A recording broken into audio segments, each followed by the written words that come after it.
Yeah! I hope you're a better driver than a body painter. I can't hear anything you're saying. Great, God, Joel. that's cute. Off to a great. I was a walk-on, yes, which meant not very good at football. Let's go to the Husky. Ooh, I can take him Look in the at car. the cute. Oh, Can I have him in the car? Yeah, go grab him. Go grab him. Oh, the speedy. Okay, great. Now I feel better. Okay. You got him? Yes, I got him. All right, keep driving. Here we Keep go. driving. Yeah, everything's fine here. Oh, Hi, buddy. don't look at the. All right, here we go. Here we go. Yes. Yeah! I've never seen a dog more frightened than that dog was out there at College Game Day. Welcome to the College Football Show presented by AT&T 5G alongside former NFL QB Matt Sims. Skubie Mageza is here as well. I'm Sam Ravech. What a great show we have for you for the next hour, guys. We're going to be running through some of the best highlights from the day. We will also get into some of the college football playoff conversation with one of the best. Heather Dinich is going to be in studio in a couple of minutes, and we will also get some live look-ins later on for North Carolina and Miami. But guys, going on right now, we're watching it in studio. The big one out west. It has lived up to the billing, right? Hands up. Top 10 matchup. It has been incredible. It's basically a playoff game in the middle of the season. So let's just not waste any more time and show you the highlight of what's happened so far for the game of the week. 8th-ranked Oregon visiting 7th-ranked Washington. We'll start in the first quarter. Second drive for Washington, and Michael Penix Jr. shows off his hand cannon. This is what we expected, right? He's going to air it out. That's what we thought. Giles Jackson, he had to fill in for the injured Jalen McMillan. He gets in there for the touchdown. Next drive for Oregon, Bo Nix hands it off to Bucky Irvin, and he gets in there. Over 100 yards rushing for him so far. Now 55 seconds left in the first. Penix, a wizard with the QB at hand. Unbelievable throw. Unbelievable touch over the top right here. See him winning one-on-one right there. Beautiful throw right to the back pylon. Boom! In the bucket for the touchdown. Yeah, we'll go on to the second quarter now as Penix is just shooting arrows everywhere. But Bo Nix was next level, especially when he was throwing the ball on the move, Matt. Check out this laser. Oh, across his body like that. Unbelievable throw. Great job by Herbert, too, working with his quarterback and finding the touchdown there. Yeah, but Washington will be looking to answer. And Dylan Johnson, he was the one that answered the call. Bounces it outside, and he gets in there. When he sees nothing but green, Washington back on top by 7. And then we have a big play here right before the half. There is 6 seconds left, 4th and goal, and Oregon and Dan Lanning decided to go for it. Nix rolling out. Throws it to the end zone, but no dice. Take the points. Could have gone for 3 there, Sam. Could have gone for 3, but they go in leading 22-18. Third quarter. It's going to be 3rd and 2 for Washington from Oregon 17. Penix finds his favorite target, Romeo Odunze. He might as well be Romeo because Romeo, I love what you're doing, Matt. I love it. Great Unbelievable. chemistry. One-on-one right there. Rome Odunze is going to win a lot of those matchups. Yeah, we'll go to later on in the third quarter now. Oregon driving. Nix looking deep, and he finds his favorite target, Troy Franklin. How about Nix going deep, too, huh? Yeah, I know, he doesn't do it often. No. He does not do that often. Only 17 passes past 25 yards this season. Fourth quarter, Oregon looking to take the lead, and they do. Jordan James Very similar right there, the 2-point play where he did not pull the trigger and throw it right on time. Unbelievable timing and rhythm on that one. Yeah, I jumped ahead. Now it's the fourth quarter. Jordan James gets a handoff, and he will not be denied. Keeps on fighting, and the score is now 33-29 Ducks. Fast forward, 4th and goal for the Huskies. Dylan Johnson getting the handoff into the end zone. This happened moments ago. And he is denied. Huge stand for the Ducks defense. Wow. We saw them being an X factor in this game. Oregon is up 33-29 with the Rock right now. You see the numbers. And we're just going to take a live look into the game right now. It's a 3rd and 4 for Oregon. They're in their own territory. This is a big play here for the Washington defense. You need a first down here because then you can start to work some clock. Oh! Back shoulder. That looked like it was Franklin there. Great throw. 50-50 football, one-on-one coverage in crunch time right there on that 3rd and 4. Expecting man coverage, they got it. And Franklin with the one-on-one on that side. Great body adjustment. Ball is thrown, underthrown. Really good job getting his body back to the football and getting in bounds, right? Huge Huge first down right there for the Oregon Ducks. Scoob, you made a good point, too, that you always tell young wide receivers, leave some room between you and the boundary. Yeah, at least 5 yards towards the sideline, because then you give the quarterback enough room to play around with, and then he feels confident to throw it in any pocket. So I think they're going to review this here to make sure that he actually had possession of the ball and wasn't moving. Oh, that's a grab, baby. Call on the field was a catch. But likely will stand, though. It looked like he had a pretty secure grasp on the football there when he was going to the ground. Great focus and concentration right there. Muhammad's playing great defense, too. He's all over him in this situation. So just players, one-on-one situation in crunch time right there. Unbelievable effort.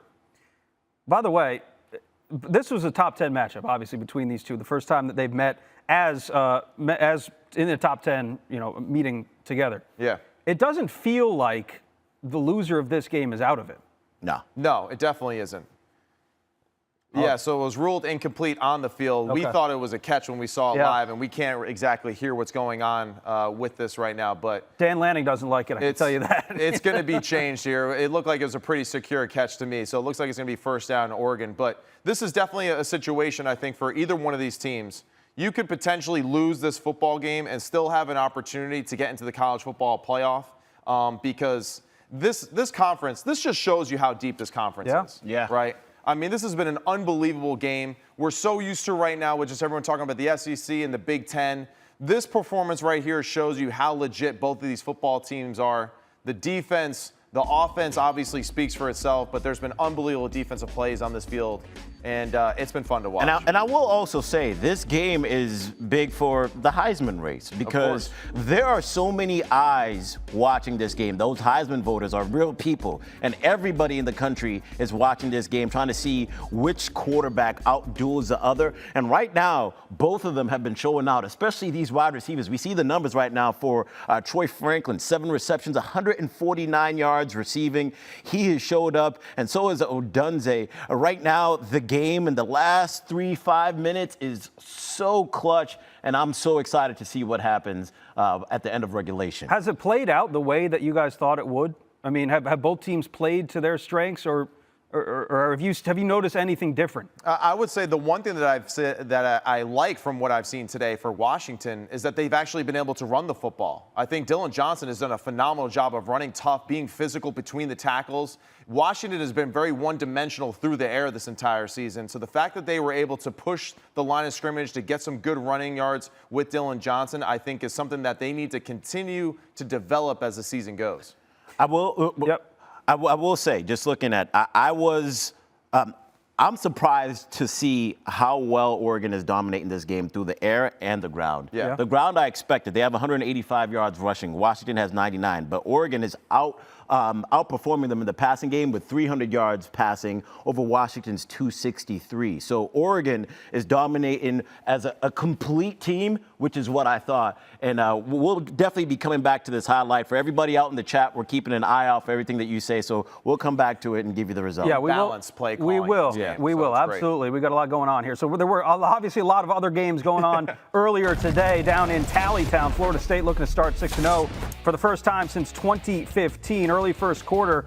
Get to know this name, Keon Coleman, was just tremendous in this game. And keep in mind, they were down one of their biggest receivers. That is a silly grab from Keon Coleman. How? Big gain for the Seminoles. I mean, the catch radius right here, about 15 feet. Unbelievable at number 4. What an addition that they got in the portal with Keon Coleman. Picked him up from Michigan State. Jordan Travis. Who else? Deep shot, Keon Coleman.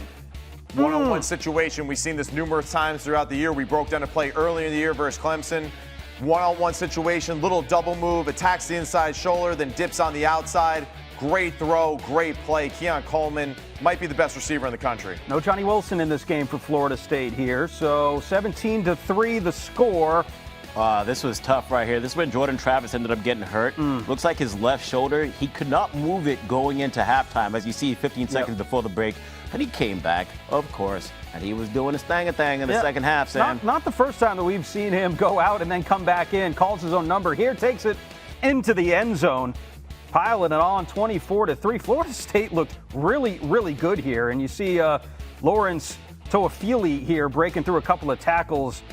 And Florida State would take this one 41-3. Jordan Travis 284 yards and a tutty through the air, 2 touchdowns as well on the ground. Big one next weekend, though, with Duke coming to town in Tallahassee. But impressive stuff. Florida State just kind of quietly reminding everybody, yep, we're still here, and we are still deserving of being in the college football playoff as it stands right now. Yeah, statement win for them. They need to keep on winning, and so does Alabama.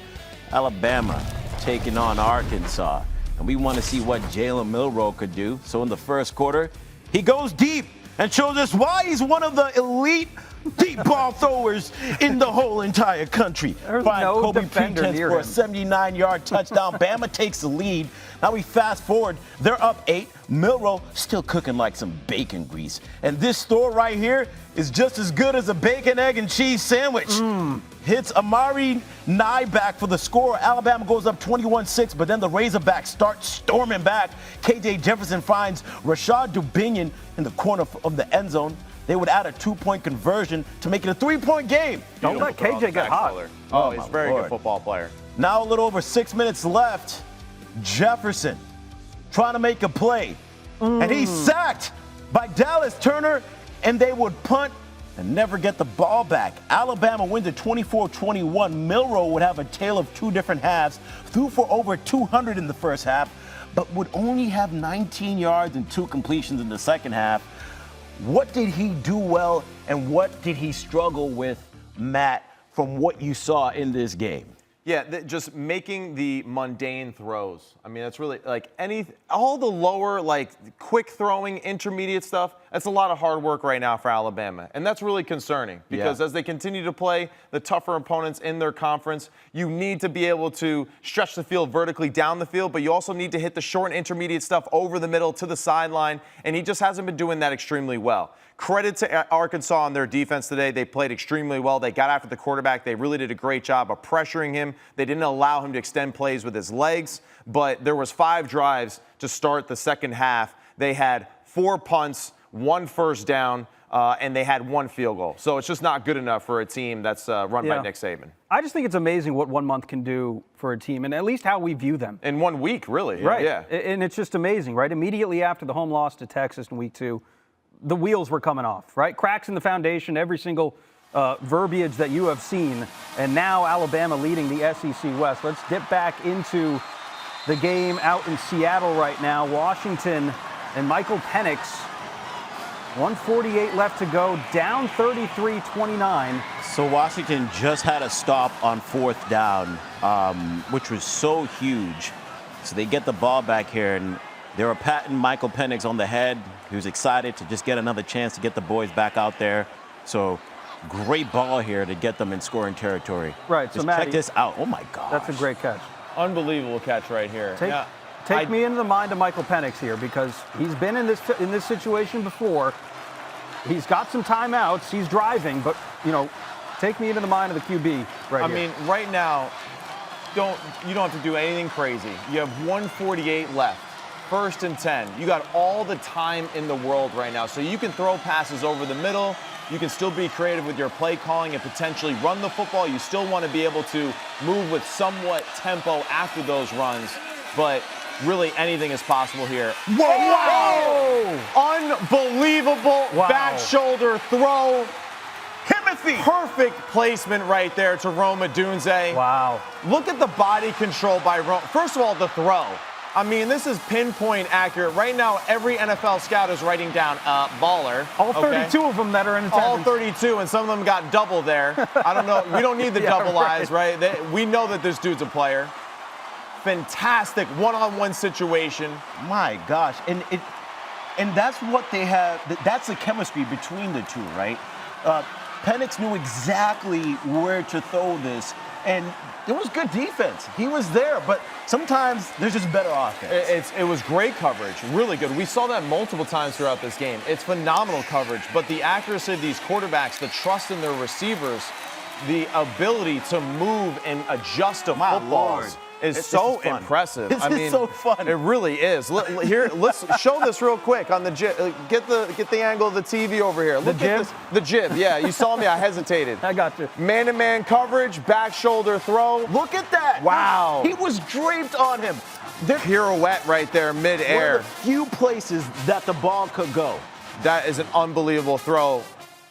Look at the strength in the hands, too, of Rome Odunze right there. Unbelievable throw. Unbelievable catch.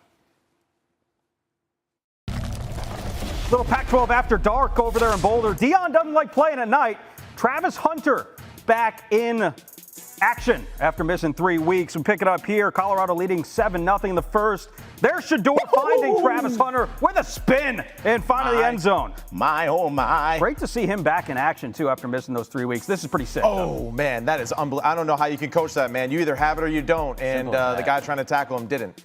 Later on in the second quarter here, Colorado 1st and 10. Xavier Weaver. Oh, this was so easy. He started jogging into the end zone. At this part, this is when Colorado felt like they had the game, and it was over from that point on. But they found out quickly here, Sam. Yeah, they sure did. Ashton Daniels, and it's Alec Iomanner.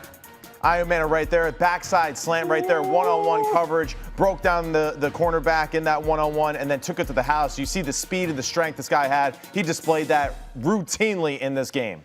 Fourth quarter, though, yeah, can't believe it. Stanford only down 3 now with 11 minutes left. And here's Sanders finding Hunter again for his second touchdown of the night. And he took a hit over here. It is not easy to hold on to the ball. Check it out, right in the ribs. And we know Travis Hunter was out for some weeks due to a hit like that. Right, later on in the fourth, 3rd and goal, Stanford with the ball. 3-yard touchdown.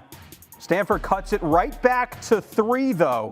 So we go 5 seconds left in the fourth. Josh Carty, 46-yard field goal. No college kicker in effect here.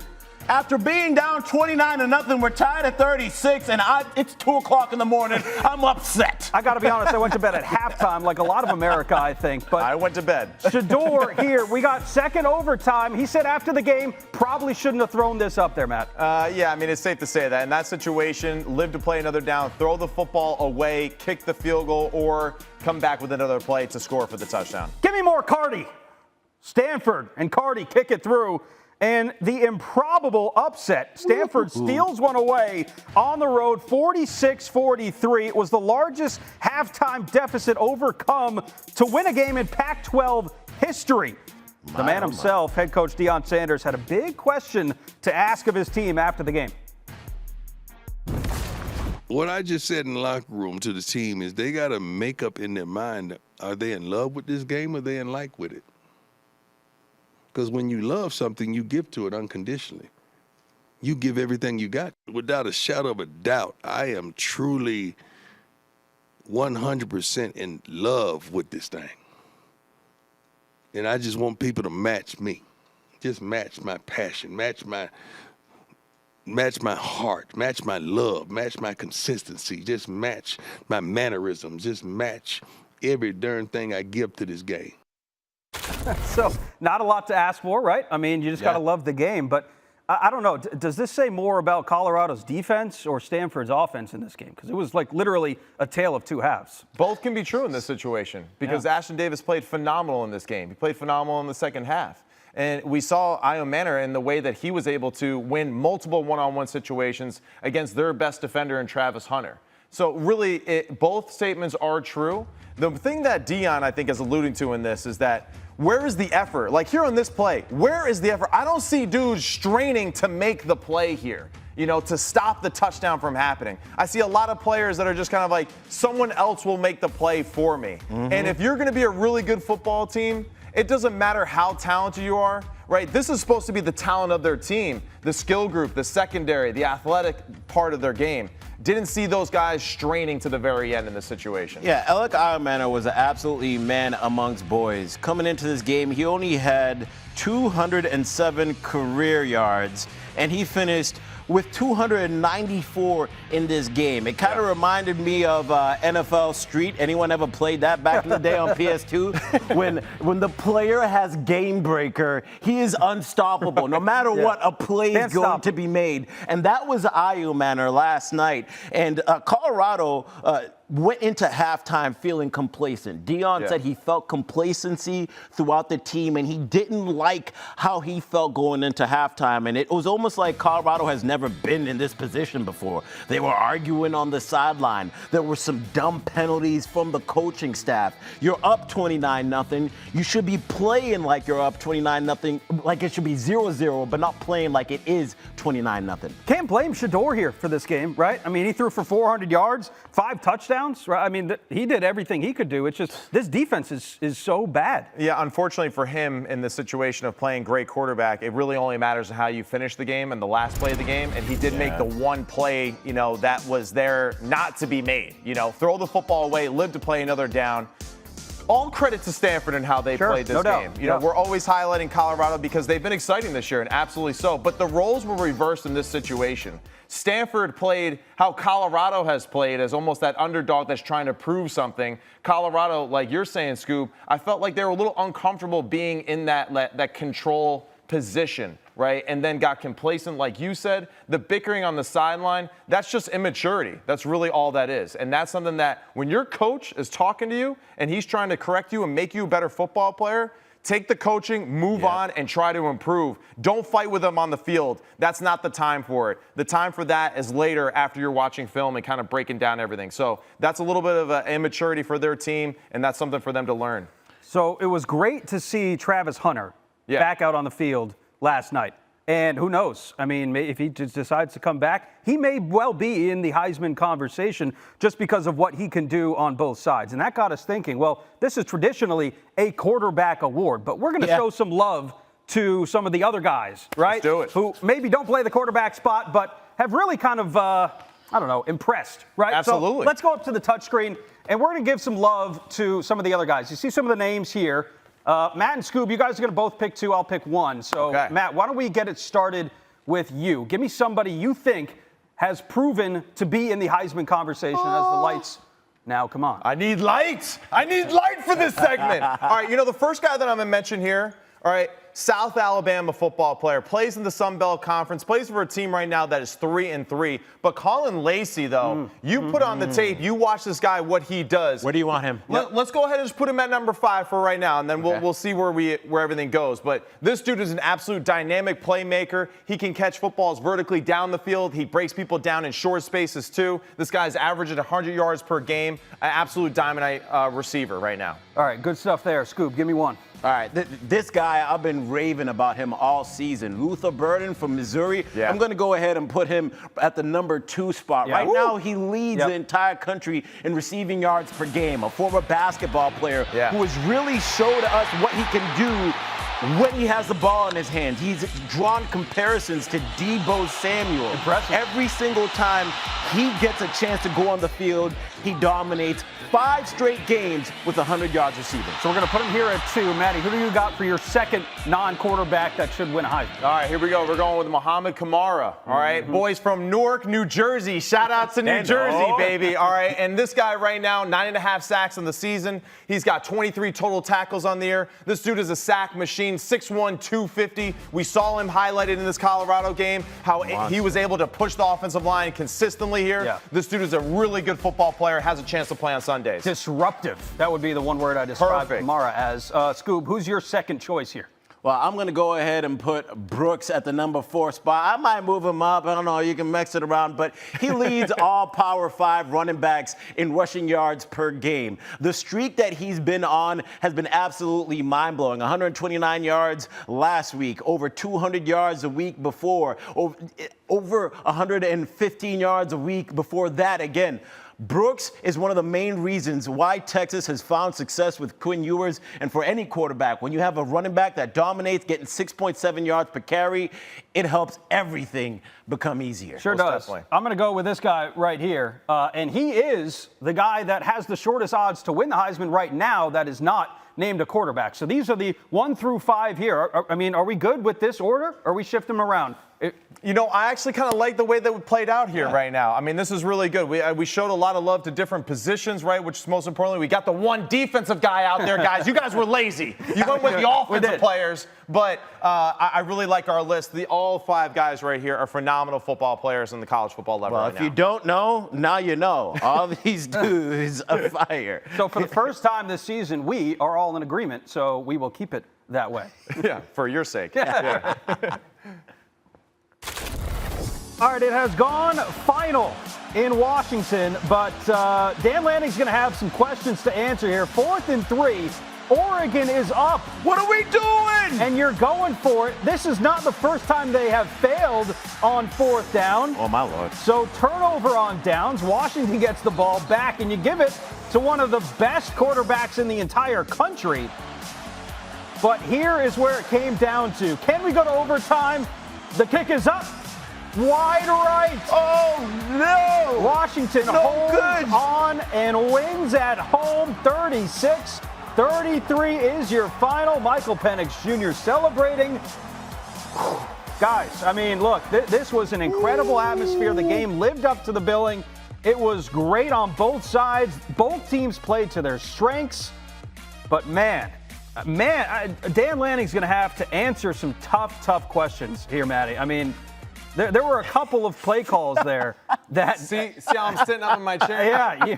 Because we're so tough on the athletes all the time. Yeah, I get especially it. In college I get it. football, Go off, Matt. And I'm gonna be really toned down. But Dan Lanning kicked the field goal twice. Not once, twice. Come 6 on, points man. that he left on the Come board. on. You're getting paid too much money to make this mistake. All right. And really, right now, we've been tough on Mario Cristobal and his decision to run the football. That's a whole nother thing. We need a whole nother hour to break that thing down. Actually, we don't.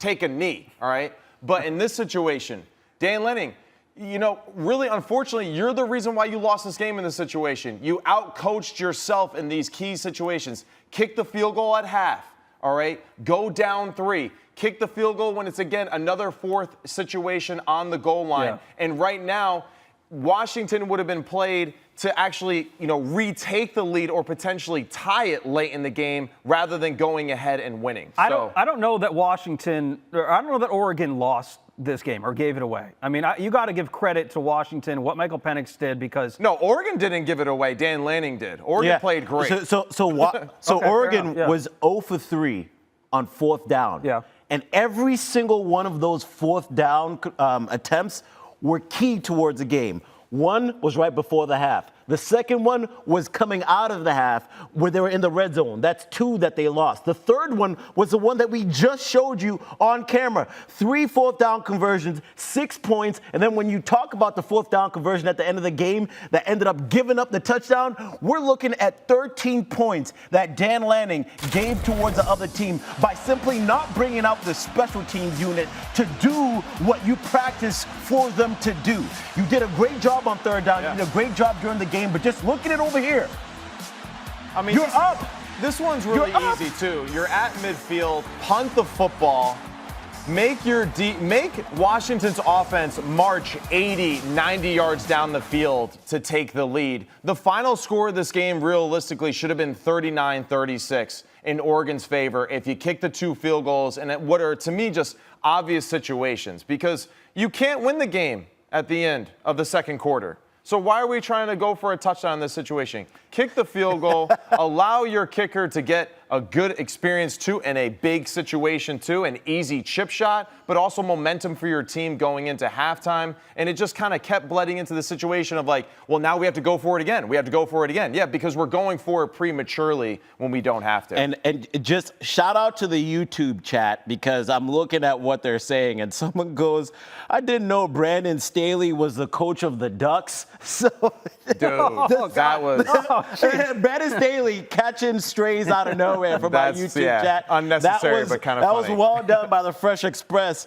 And didn't know he was coaching Miami either. Great job by everyone in our YouTube chat. But yes, they also agreed that Oregon lost this game with the terrible calls in the end. And Dan Lanning is going to have some questions to answer. Yeah, speaking of questions to answer, Mario Cristobal had some questions to answer after the loss last week to Georgia Tech. So let's go ahead and preview this game for North Carolina and Miami. Here was the play. Decided to run it. 45 seconds left in the game. Canes up 3. It's third down. All you got to do is take a knee. Take a knee! All you got to do. Instead, you run the ball. Donald Chancey Jr. coughs it up. And 5 plays later, it's Haynes King and Georgia Tech scoring a touchdown to win the game. And credit to Miami head coach Mario Cristobal, who took ownership of the debacle, and rightfully so. But it wasn't the only time that we have seen Mario Cristobal does this. Kind of fumble the last play of a game. Yeah, right? and I really don't understand either why we're constantly discussing. Here's the other clip of when it happened. This was in, 2018 in against September against Stanford. Right now, they could have kneeled and ended the game or given it back to Stanford with about 16 seconds left if they would have punted it. But Cristobal refuses to take a knee. So he runs the ball, they fumble, and then Stanford gets a ball back and scores a game-winning touchdown the same way that they did. If you look at the games throughout the entire season, Mario Cristobal does not take a knee. He just doesn't believe in it for some apparent reason. Right. And it's cost him the game twice now in his career. I don't know if he's going to learn his lesson or not, but clearly he didn't the first time, because one thing I always do, if I get burnt one time, I'm not going to get burnt the second time. So take me into the locker room, guys, because you both have been there. This game is built on trust. The players got to trust each other. The coaches have to trust the other coaches. How do the players for Miami now trust that their coaching staff is going to make the right calls down the stretch of a game? Yeah, well, the crazy thing is that we always talk about analytics. So that's first of all. It's like, why are we not listening to the analytics people in this situation who say, if you take the knee, the game's over? It's a good point. All right. The other aspect of it is, I'll do a little story time, right? A little Matt Sims story time. Let's do it. And when I was with the Tennessee Volunteers in college, we went and we played LSU. We had the team beat. We really played unbelievable. We survived. We were going to win the game. Oh, last look at play this, of the Matt. game. We have the video. Oh, my God. This is last play of the game. You saw there's 3 seconds left on the clock. Now, credit LSU center. He snaps the football. The greatest decision of all time. There's Derek Dooley going nuts. He snaps the football because he sees the clock is running down. This is the next play. They get one more down to run it. And the reason why we lost because we had 13 people on the field. Oh, Nick Ravech, I love that dude. He played so well. He played so tough, too. There's Derek Dooley. Yep, that's exactly how I felt, too, after it. But we lost that game when we really should have won that game. Yeah. We had too many men on the field. And this is why I tell this story. The next week, we played Georgia in Georgia, between the hedges.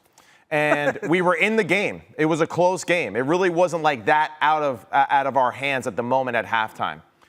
At halftime, our coaching staff was yelling at each other about that play, specifically from a week before. Wow. And a whole week as soon as I heard that argument between the coaching staff, I said, all right, well, we're in trouble here because we're not in the moment, in the present moment. And that's really what happens when you have these type of plays within your team on the field.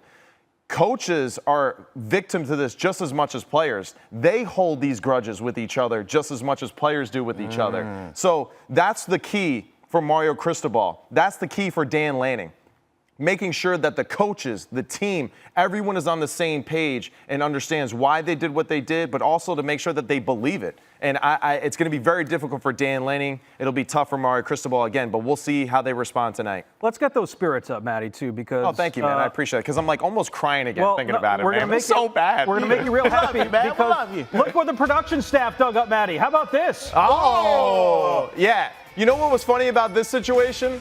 We were attacking Tyrann Mathieu because he was the weakness of the defense that day. And, yeah, that just shows you. Did you believe in that? Do you believe? I did that day. But then later on, I was like, whoa, can you believe that? Because it was him, Morris Claiborne, Patrick Peterson, Reed as the safety. Unbelievable football players on that field. And I got lit up so bad in that game. I literally woke up, like, on the floor, like, whoa, what happened after a hit by Markevius Mingo? It was unbelievable. All right, how about over to the Tar Heels now, because they are out to their best start since 1997, and that would be the first time that Mack Brown was the head coach for the Tar Heels. And now he's back, and Drake May is the quarterback, and this team has high expectations. But they've been here before. They've been in this spot. They just have not won this game. This game has been important. When they get to the 4-0, 5-0, can they win this next game? What do you need to see from Drake May tonight? And how far can this North Carolina team take it this year? Man, from Drake May, just keep doing what you're doing, man. I mean, you've shown week in and week out why you're one of the most dynamic football players other than Caleb Williams in the country, and maybe the other two that we just saw in the Oregon-Washington game. So just keep doing what you're doing. I would just say for Drake May, right, if I was like his QB coach of like, you can't, just like with Dan Lanning, you can't win the game in the first half, dude. So don't make crazy decisions early thinking that you can win the game, right? If it's not there, don't make mistakes, move on, and when it's crunch time, then we can be aggressive. Yeah, the thing about Drake May right now is he's been on a heater for the last couple of games.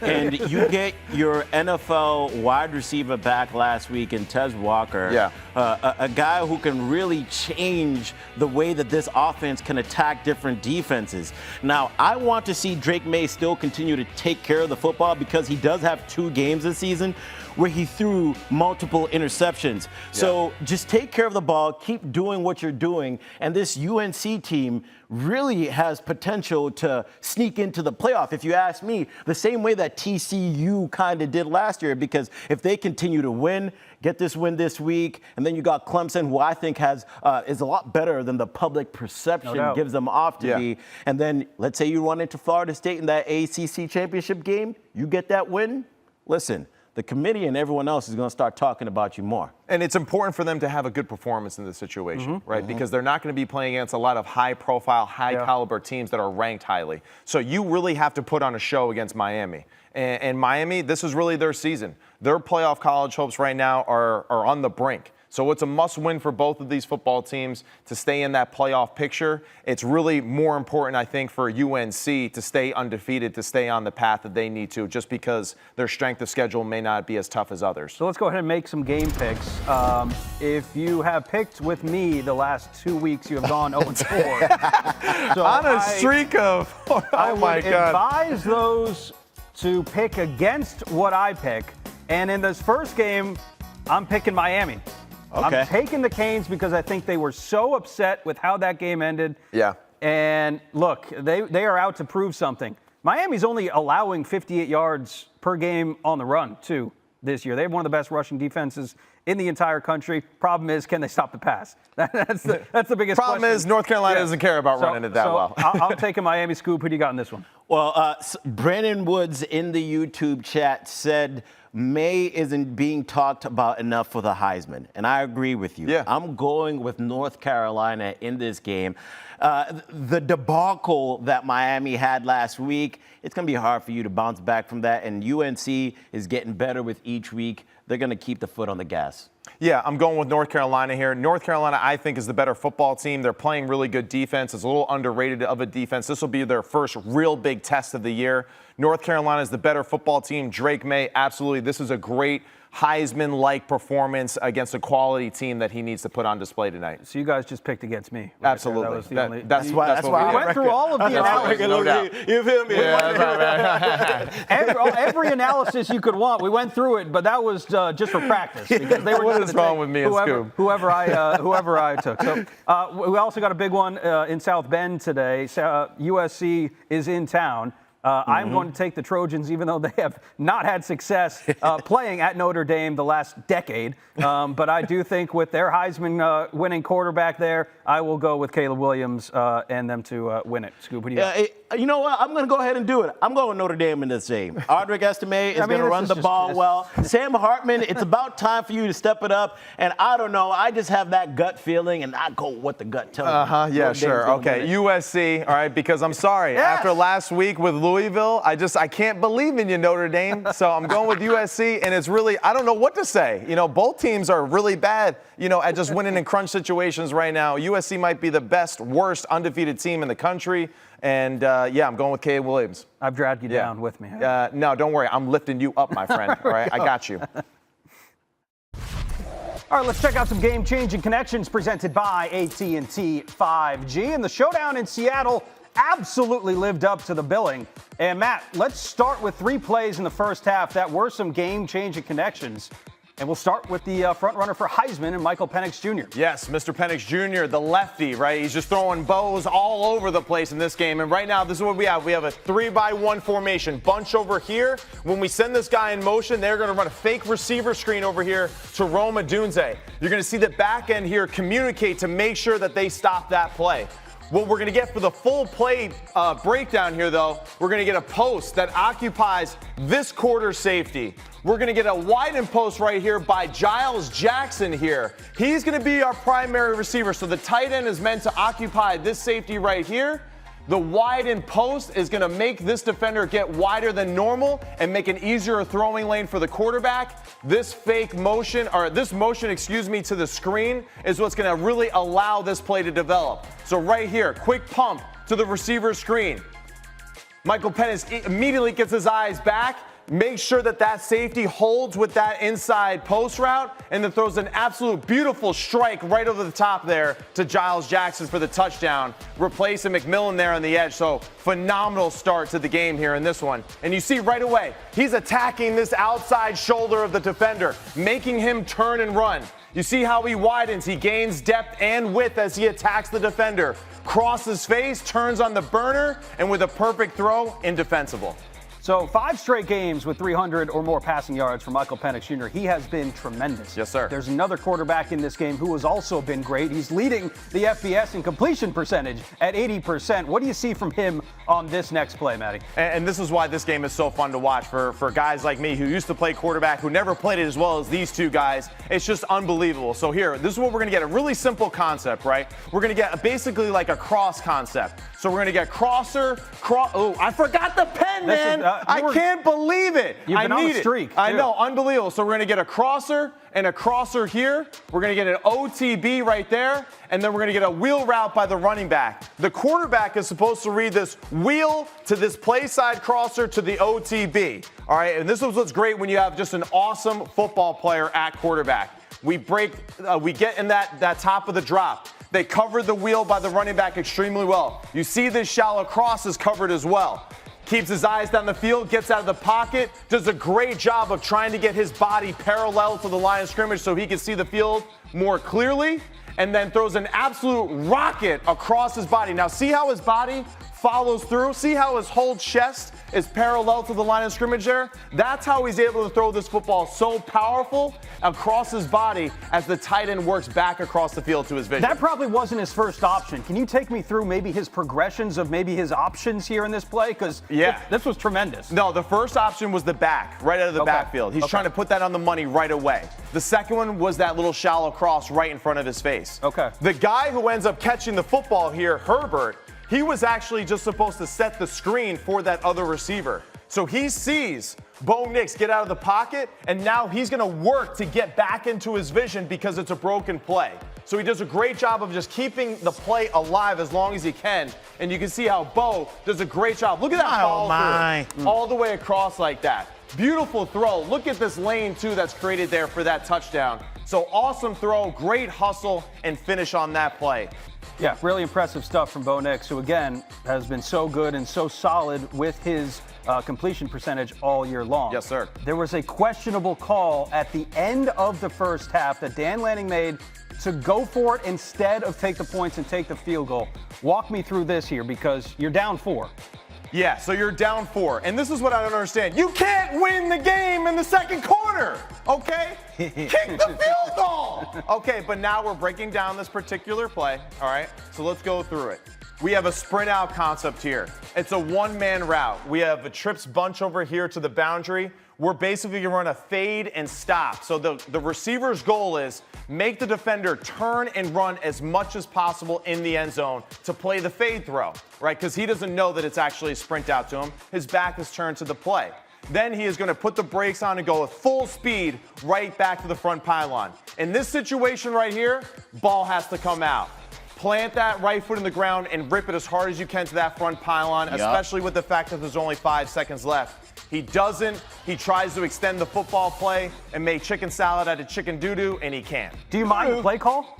It's not my favorite, but at the same time, if Bo Nix just played within the design of the play, if he would have just trusted what he saw, he would have potentially thrown a touchdown here in the situation. But, I don't blame Bo in this situation. Dan Lanning, kick the field goal, take the points, go into halftime, knowing that your team really is probably the better football team overall. Dynamite stuff, as always, from Matt Sims. Those were your game-changing connections presented by AT&T 5G. All right, quick look at the AP Top 20 coming into this week to set us up for some college football playoff conversation. As we know, since its inaugural year, it has been 4 teams. Next year, it will triple in size to 12 teams. And there is nobody better to talk about this topic with than ESPN senior writer, college football playoff expert Heather Dinich is in studio with us. Woo! Heather, thanks for joining us. Thank you. I can't live up We don't to give that. a round of applause to anybody, by the way. No, we don't. Yeah. All right, we've mocked up a hypothetical 12-team playoff. We'll get to that in just a bit. But before we get into the minutia of everything, what should college football fans be aware of when it comes to the college football playoffs starting next year with 12 teams? Well, I think for starts, the emphasis on conference champions. Right now, in a 4-team playoff, somebody's getting left out, right? In the 12-team playoff, it's the 6 highest-ranked conference champions plus the next 6 highest-ranked teams. What that means as we sit here today is all of the Power 5 champions get a bid, plus somebody from the group of 5. But guys, what's interesting as we sit here today is the uncertainty about the format, because if there's no Pac-12, Right, yeah. there's not a 5 power conferences. So what they're currently talking about is the potential for 5+7 model, which would be the 5 highest ranked teams and the next 7 at large. But that just goes to show how much priority they're putting on conference championship games in the next model. All right, so the conference champion gets that first round bye. And let's talk about a specific team, like, I don't know, Notre Dame, the independent school, who's not technically in a conference. Right. So does this incentivize them to get into a conference so you can earn that first round bye? Absolutely not. I have talked to Notre Dame athletic director Jack Swarbrick at length about this, and it's important to remember that Swarbrick was one of the 4 authors of the original plan who put this together. And so it was a concession that he made knowing that Notre Dame would never get that. And to answer your question about joining a conference, there are basically 3 things that would incentivize Notre Dame to join a conference. And it's the lack of a broadcast partner, not happening, the lack of a solid home for their Olympic sports, not happening, and the lack of a fair route to the postseason, which even without that bye is not happening. So we don't play well with others, is what we're saying, okay, with Notre Dame. Really counted that out, man. We're just, we're just no fun, it's just, it's all focused on it. Does it seem like I'm a Notre Dame hater? Maybe just a little bit, right? That's the chat, Just a 'cause little. they'll tell you, yeah. too. All right, the chat will tell me. Yeah. But I just come on, Notre Dame, get with it. Play in some league, but that's just me going crazy. Well, while all of this other conference realignment is happening, guys, there's no other university out there who was sitting in a more comfortable position than Notre Dame. Yeah. Everybody's hanging on for dear life, worried about Right. who's going to leave, who's going to go somewhere else. Yeah. Couldn't be a better time to be in Notre Dame. All right. Sorry. So No, that's great. It's a great point, though. So let's shift gears a little bit towards what we just saw happen. Oregon and Washington had a thriller. And one of the things that we talked about is if this game ends up being close, where it comes down to those final seconds, maybe they both still have a chance for the CFP. Now, for all the Oregon fans out there, can you break the news to them if their team still has a chance or if they don't? They absolutely have a chance. There you go. Yes. Because I'm with you too, Heather. I'm with you. These teams are so likely to meet again in the Pac-12 Conference Championship game. And because the league is so deep this year, I would find it hard to believe that the selection committee holds them at a higher bar. Yeah. It's not the same in the Big 12, because in the Big 12, you have Oklahoma and Texas. And I would say Oklahoma might have to go undefeated to stay in the top 4, whereas the selection committee is going to have Utah, USC, Washington State, Oregon State, Washington, Oregon. I mean, that's 6 teams off the top of my head who could be CFP top 25 teams. That's so a one-loss Pac-12 champ, I think, is in this thing. You're in touch with the committee and folks who are on the committee all the time. How is their job going to change next year that now, like, there's triple the amount of teams? Are they still going to be looking at the same type of criteria? Yes. So my understanding is the protocol is not going to change drastically, as the next 2 years are going to be a trial and error. Yeah, Let's be realistic about it. No doubt. Everybody's going to learn a lot, including the selection committee and the college football playoff. So, but on paper, the protocol will remain the same. I think they will be a little more forgiving because, again, the emphasis on conference champions, Notre Dame would still be in this thing with 2 losses. That's going to be so fun. That's wild. We're going to be talking about so many more teams with a bigger margin for error to get in this thing. Just keep Notre Dame in it. That's all I keep hearing. I mean, I don't want to see them right now in the college football playoff. Well, they're probably on a college football playoff this year, but a 2-loss Notre Dame team that looks better than what we've seen so far would probably be in the conversation. But yeah. You crack me up, you Notre Dame stuff. I'm sorry. All right, so here's our 12-team bracket that we put together. Heather, feel free to rip this apart. I know it's a little tough to see, but you get the gist of it, right? I mean, let's hypothetically say Georgia, Michigan, Florida State, Oklahoma, they all are their conference champions, right? I mean, that would play out, and they would get the opening round bye. okay. I find it a hard time to complain against this. Okay. Though I just personally would pick Texas to win the Big 12. But that's just kind of where I'm at right now because it's a rematch. But I think this looks good. And then the next 6 highest ranked teams. What people need to understand about this 12-team playoff that's hard for me to digest just in looking quickly at a bracket is that the selection committee's top 12 is very straightforward. Mm-hmm. When you pick that up and move it into the bracket, it's going to look different. And college football fans are going to have to brace themselves for that because, for example, in the SEC, you can have Alabama and Georgia hands down in a year as the 2 best teams in the country. But only one of them is going to be a conference champion and get that bye. So the second best team in the country is going to drop down in the bracket to number 5.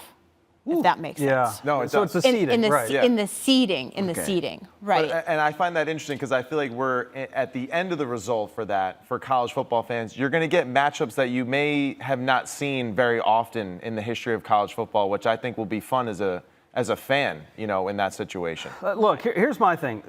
Was this needed? Like that's a question that I'd like to ask because the last 5 championships have been decided by an average of 29 points. Mm-hmm. We haven't had a college football championship game decided by less than 15 points in the last 5 years. Wow. So all of a sudden, are we going to have more parity? Or because you're going to have 12 versus 5 matchup. This is turning into like a March Madness type of thing, which I'm not saying there won't be upsets, but like. Well, to answer that question, I think it's very hard to argue that the wrong team has won the national title. At the end of the day, when we have watched the national champion be determined, I think it's hard to argue this team was the best team in the country. Right. But the question is, should more teams have had a chance to prove they could have been that number 1 team? Okay. Like Alabama a year ago. Or Penn State when they won the Big Ten and didn't get into the college football playoffs. Yes. Yeah. So it's less about was it right and more about should other teams have had a shot to try. And then one final thing, because I know this is something that fans aren't thinking about. How far off is the national championship in this 12-team bracket versus the 4? So what are you guys doing with your lives on January 20th? Staying inside, hiding from the snow. Yeah, no, right? Right? So that's hopefully working. Yeah, that's when this sport will determine its national champion. January 20th and I think January 21st, but that's how late it is in the calendar that we will know who the best team is in college football. And I don't think people are really digesting the calendar of it all. It's going to be a long season. That's a long You love football. and a lot of waiting, no question about it. Thank you so much, Heather, for joining us. We're absolutely going to have Heather Dinich back once we get closer to the college football playoff.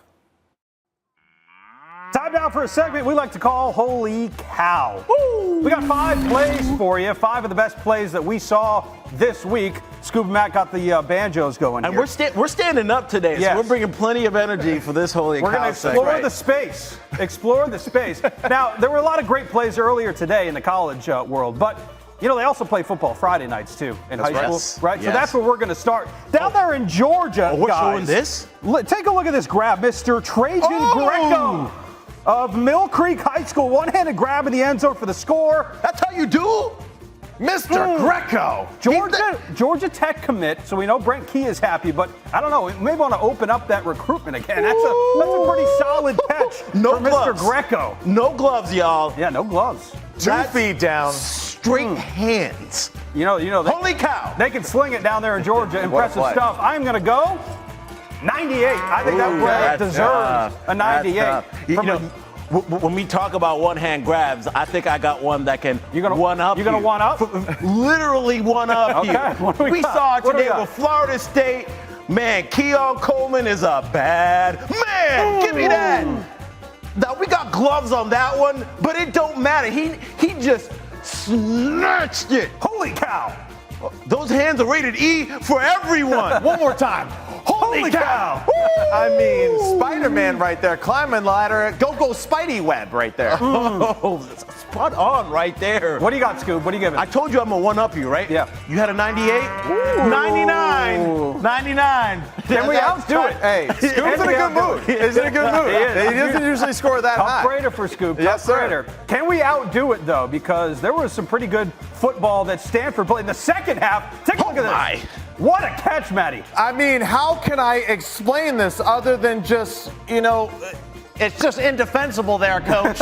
I don't know. I was guarding him perfectly. I was all over him. This is thrown way behind him, and still, Io Manor with the bad manners, Scoob. With the bad manners. How do you do that? We did 100. We won 100. How can you not? It's deserving. How can you not? deserving. So I won up both of you. Yeah, right. All right. I doubled up you, just like our record in picks. Yeah. All right. I don't know if we can outdo that. We're going to try it here. How about the Furman Paladins? This is impressive stuff. I'm going to need another angle. I didn't see Ben that. Ferguson, watch the second angle's the best. Look at this.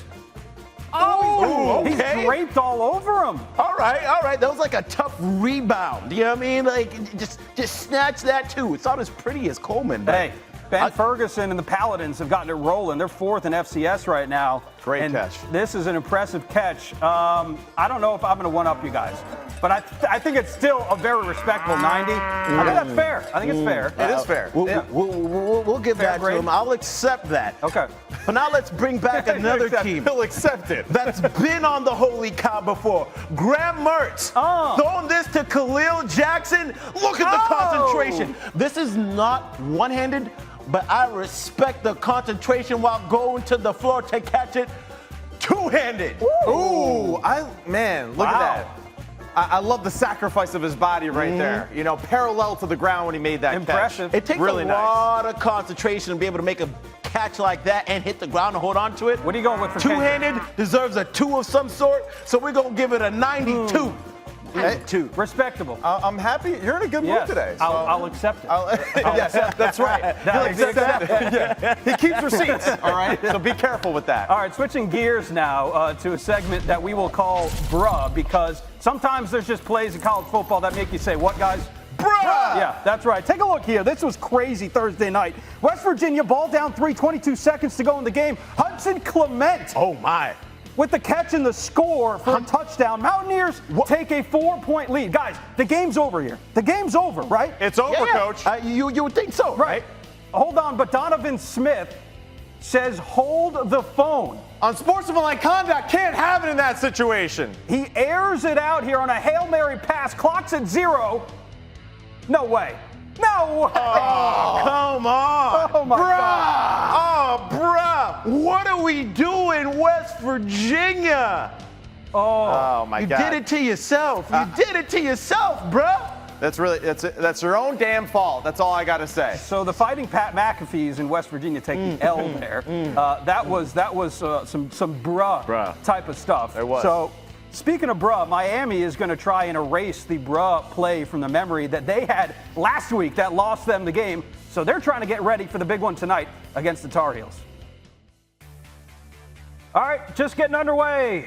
In Tar Heel land, 0-0 the score in the first quarter. Miami trying to erase the stench of the game last week against Georgia Tech.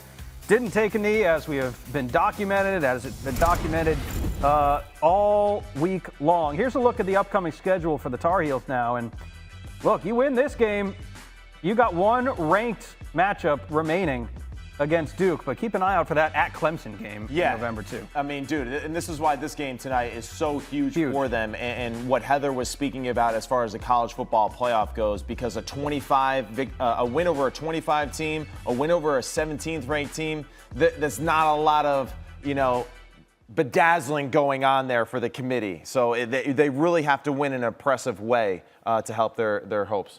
Yeah, definitely. And as you look down that line, you mentioned Clemson. Sometimes you hope that the teams that you got later on in your schedule get better and they climb into the top 25. And I know North Carolina is looking at Clemson and saying, yo, can y'all just lock it down and figure it out a little bit so we can beat you and look good for the committee? Yeah, definitely. No question about it.